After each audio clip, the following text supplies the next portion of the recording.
It's taken some work, but I finally have them. The worst of the worst.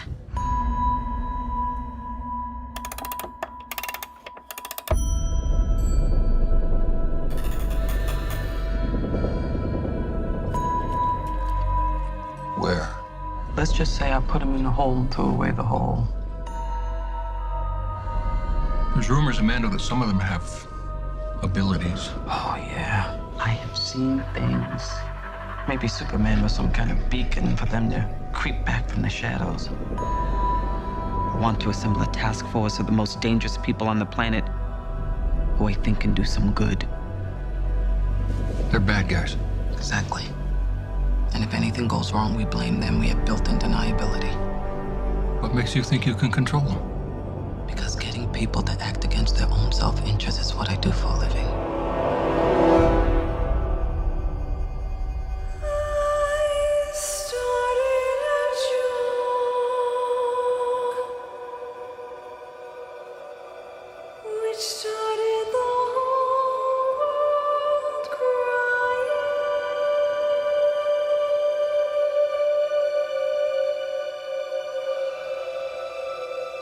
Are you the devil?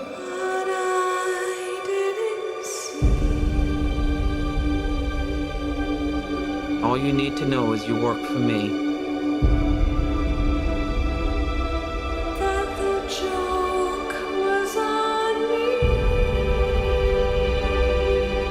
So that's it, huh?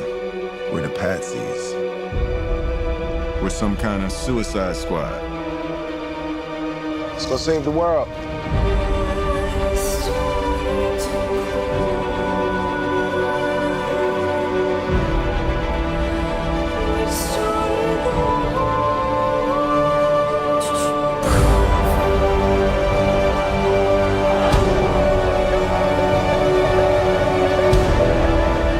You're in so much trouble.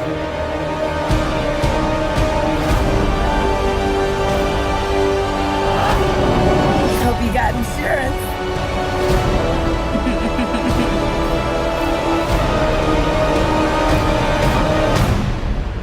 You know what they say about the crazy ones?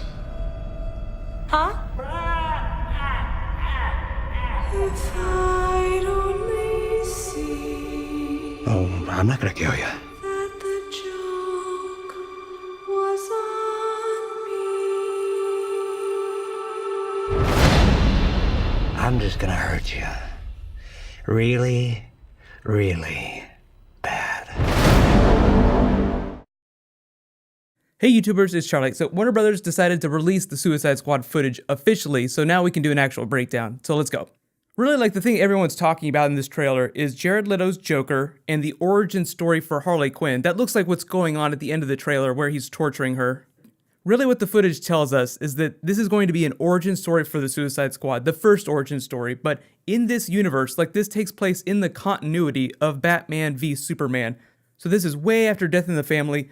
The Joker has already killed the Tim Drake Robin, and we're like way past that. So when Ben Affleck is in this movie, it will take place in the continuity after Batman v Superman, so expect his suit to look different. That's why he looks a little bit different in the trailer. The suit that he's wearing in Batman v Superman is the one that he hung up 20 years ago. And yes, Jared Leto's Joker will spill over into the other, like, Batman v Superman Justice League movies in some way. Unless something really crazy happens or like the movie bombs, he will be the Joker indefinitely. But yeah, this movie's gonna make a ton of money no matter what. On top of that, Suicide Squad is going to be a franchise itself, so expect like Suicide Squad 2 a couple years after this movie comes out. Really what I want to talk about is all the supporting characters, like Cara Delevingne as Enchantress. I feel like that's what's going to make or break the movie. The movie isn't going to be built like solely on Harley Quinn and the Joker.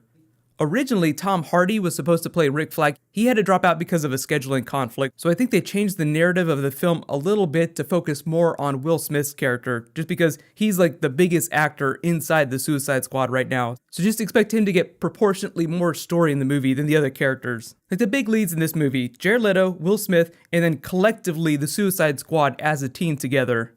Batman is a very small part of it. The best example that I can give you of this movie, just in terms of story and the way it's going to feel, the way it's going to flow, is David Ayer's Sabotage done with better actors. That's really like a bad example to give because I didn't like that movie at all. But you get the idea. It's a bunch of misfits. Somebody inside the group is probably going to betray them at a certain point. You see how the narrative kind of feels a little bit similar to Sabotage. There will be no Suicide Squad story where one of the members of the group won't go rogue.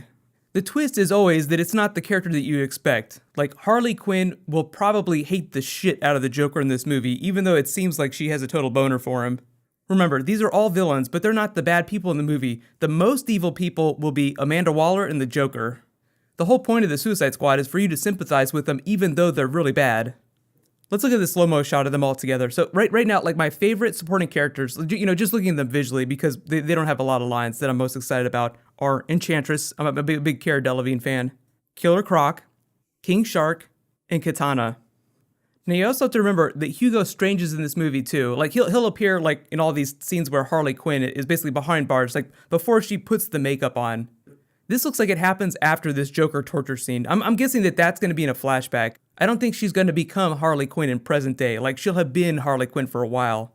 It's like that shot in Batman v Superman where Ben Affleck is looking at the graffitied Batman suit, like the one that the Joker marked up after he killed Robin. But like I said, Suicide Squad, big team, so don't expect everyone's flashback, like origin stories, to be as big as the others. Like Will Smith, probably going to get a big one.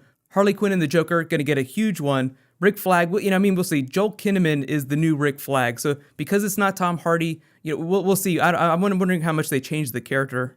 But I know a lot of you are asking about Suicide Squad comics and stories to read. I've already done a video about that where I make some recommendations, so I'll put a link in the description. Just to talk about the story a little bit, it's probably going to be fairly simple. Like when you have this many characters, the story needs to remain relatively simple in order for the movie to not fall apart. I'm just expecting that they included a lot of Easter eggs from the comics and that they didn't straight up adapt a comic book story. Zack Snyder said, like, they just made up the story for Batman v Superman in a room by themselves. Like, it had nothing to do with the comic. So I think it's the same deal with Suicide Squad. Really, I think like the biggest thing that this movie has to do is sell this guy here, sell Jared Leto's Joker performance, which is probably why he didn't come to Comic-Con. They didn't even intend to release this trailer. Like, they weren't going to do it until it leaked. So they probably weren't really going to start marketing this film till we got closer to Batman v Superman. Like they're probably going to dovetail with that. Just like if like 1 billion people go to see that movie, they want them to see a trailer for Suicide Squad 2. I don't want to give like a big thumbs up or thumbs down to Jared Leto's Joker yet, just because he's barely in this. But let me know what you guys think. Just based on this footage and, even if you haven't read Suicide Squad comics before, like what do you think about this? I think it's going to be really weird, especially for people that have seen all the Christopher Nolan and like all the Michael Keaton, all the previous Batman films. But I do think it'll be fun. Okay, so whole bunch of trailer stuff coming in the next couple of days. I'm trying to get through everything. I was going to do a Deadpool video next, so I'll probably just do that next, and then I'll do Arrow Season 4. So there's a bunch of stuff to talk about. In case you haven't seen it, you can click here for my Flash Season 2 trailer breakdown, and you can click here for my Batman v Superman trailer breakdown. So lots of great footage. Just watch it like 10 times in a row on a loop. So thank you so much for watching, everybody. Let's high five. I'll see you guys tonight.